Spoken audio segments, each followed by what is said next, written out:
Amerika Qo'shma Shtatlarining prezidenti Trump efendining Birleşken Devletler Teşkilatı'nın umumiy yig'inida so'zlangan nutqining davomi vatandoshlar. Bugun isloq 2020-yil 9-oyning 24-kuni haftaga payshanba. Davomi mundaq prezident Trump nutqini davomlashtirib mundaq ko'rsatdi. Amerika tinchlik yaratqish davlatning burchini ado qilyotdi. Lekin bu kuch bilan ishga oshadigan ishdir. Ya'ni kuch bilan ishga oshadigan tinchlikdir. Biz hozir o'tmishning har qanday chog'larga solishtirganda taxami qudrat topdik. Bizning harbiy qurollarimiz biz burun hech qachon ko'rib boqmagan ilg'or saviyaga oq ko'ngillik bilan aytsak, biz o'tmishda erishishni hech qachon o'ylab boqmagan shundoq bir qurolga ega bo'ldik. Men duo qilamanki, biz hargiz balki abadiy bu qurolni ishlatmaymiz.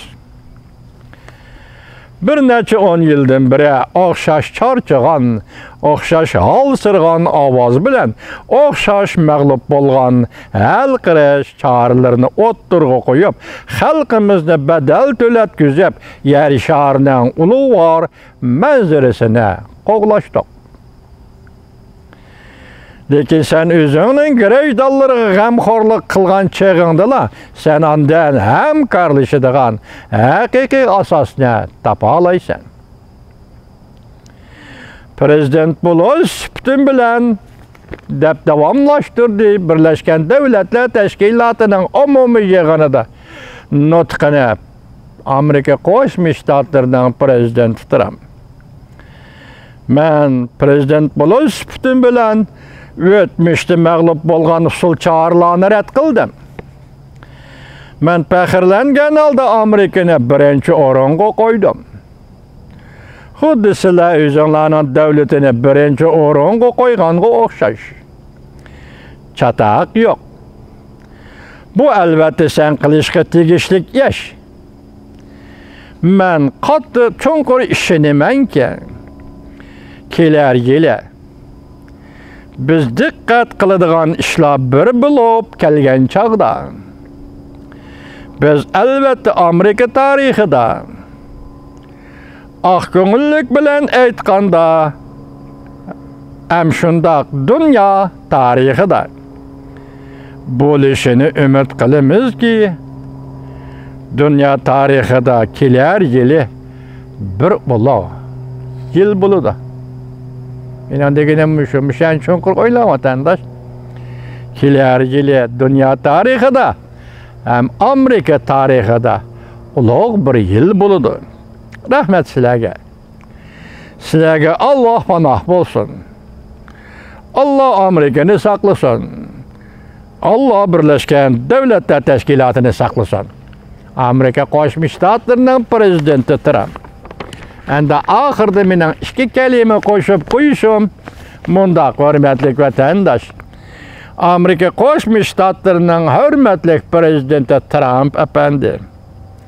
Yuqorida aytdingiz, o'tir sharqda qumliqda qon to'kilish to'xtadi. Men dedim va sizga iltijo qildim, iltimos qildim, hurmatli prezident Trump efendi hozir o'tir Osiyoning takdamakonchili qumlig'ida dünya bo'yicha ikinci cho'ng qumlig'ida Xitoy mustabidlari Uyg'ur xalqini qanini to'kyotdi. Bu bir so'z. Siz yuqorida so'zlab o'tdingiz, hurmatli prezident, majburiy emgak qilish, Birleşken Devletler Teşkilatı qilishga tegishli ishlar, diniy e'tiqod ziyonkashlik qilishni cheklash yoki bunga ega chiqish Birleşken Devletler Teşkilatı qiladigan ishlar. Dini e'tiqodlik osonlik guruhlarni irq yo'qotish, balki Birleşken Devletler Teşkilatı cheklaydigan ishlar.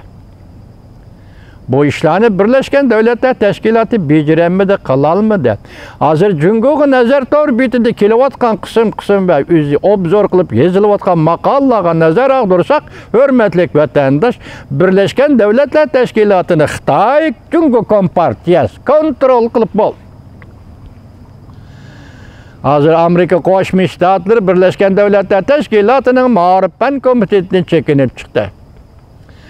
Amerika Koşmuş Ştatları Birleşken Devletler Teşkilatı'nın Kişilik Hukuk Komitesi'nden çekinip çıktı. Amerika Koşmuş Ştatları Birleşken Devletler Teşkilatı'nın Sayya Komitesi'nden çekinip çıktı. Keler yıl uzun kesil çekinip çıktı.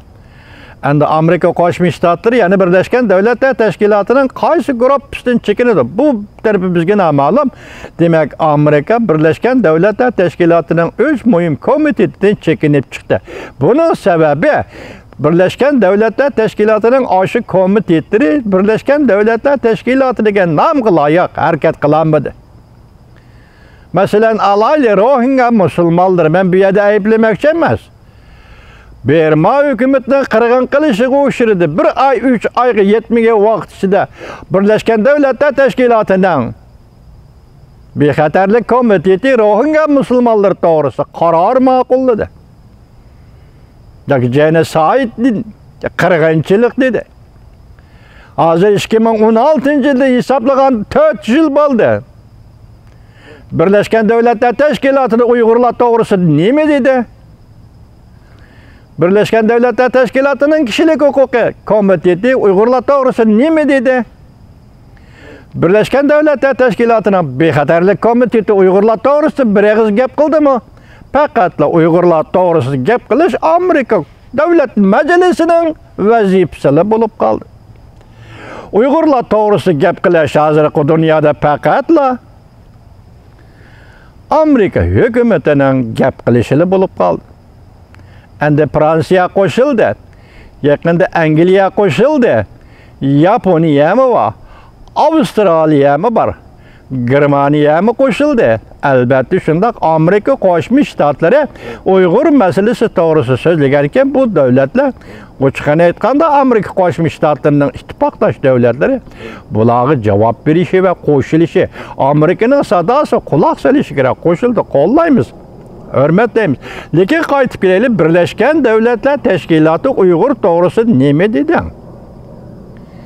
Meyli Kişilik Hukuk Komiteti, meyli Bexatarlik Komiteti, Bexatarlik Komiteti kelelmedi. Demek bu yerde hazır Xitay Kompartiyası Birleşken Devletler Teşkilatı'nı kontrol kıldı. Bu sizler hazır Cungo'ga nazar torbiti qaranglar, men saqlavatıman, 3 vatını saqlavatıman, 3 vatını. Yaki o torbiti bunu saklığını koymaydıgan kılıp koydu ben bilmedim. 3 vatıdım ben şurada ağan sözüm yaki mezmunlarını arlaştırıp silahı sözlevatıman vatandaşlar. Birleşken Devletler Teşkilatı zaten Uygurlar için ne iş kıldı? Uygurlar Xitay'nın 28 ülkesinin Katar'daki bir ülke yaki bir abdunum rayin süptedi Birleşken Devletler Teşkilatı dolar tapşırdı. Birleşken Devletler Teşkilatı Cungo'nun memuri caylarının namı bilen memuri ülkelerinin kuruluşu asaslanıp Birleşken Devletler Teşkilatı pul tapşırışını belgeleyen. Uygurlar ya Şinjan Uygur Abdunum rayonuna Birleşken Devletler Teşkilatı pul tapşırdı. Bugün Birleşken Devletler Teşkilatı'nın başlığı görtürüsü nemiş kılıvatıda? Bu katim yığında adam dedi ki Cungo ile Amerika ziddiyetli şıpkası dünya parçalanıp gidiyordu. Efendim, bu siz köngül bildiğin mesele emez. Dünyanın tarihi şu. Bunu bir taraf Birleşken Devletler Teşkilatı tutuşup kalalaydıgan, bir taraf kalalaydıgan iş emez. Çoğun devletler oturusundaki ittifaklık, çoğun devletler oturusunda azarlaşış, çoğun devletler oturusunda stratejilik telaştatış. Bu siz köngül bildiğin iş emez. Görtünüz efendi. Başta eğitiptik ana, Prezident Trump neme dedi? Mecburi emgek seliş, sen köngül bölüdüğün iş. Dini itiqat ziyankeşlik kılış, bu sen köngül bölüdüğün iş. Dini itikatlık, asallık grup bulanı yok toş, etnik tazılaş, bu sen köngül bölüdüğün iş. Birleşken Devletler Teşkilatı sen köngül bölüdüğün işlenme neymiş o?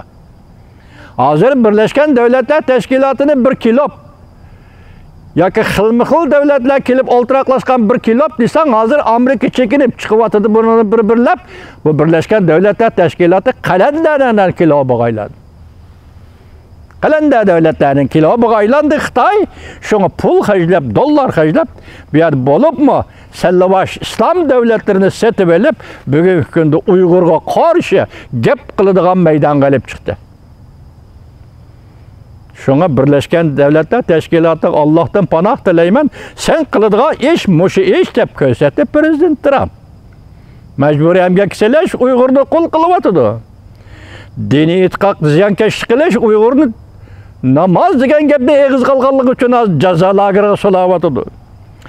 Diniy ittifoqlik osonlik ko'rib bularni irq yo'qtish, etnik tozlayapti. Şuna ahırda, notqının ahırda Amerika Qo'shma Shtatlarining prezidenti Trump nima dedi?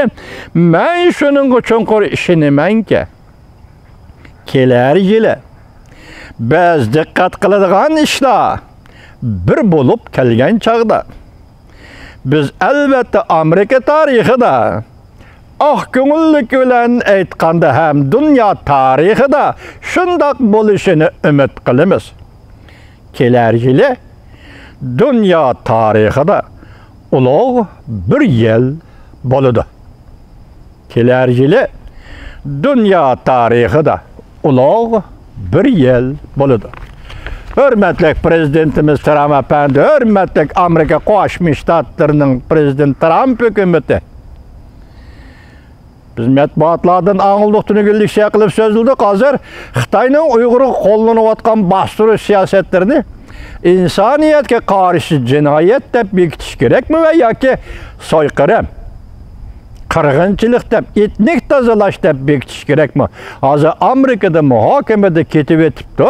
Amerika matbuotlari shundoq dedi deb tunigil so'zildik.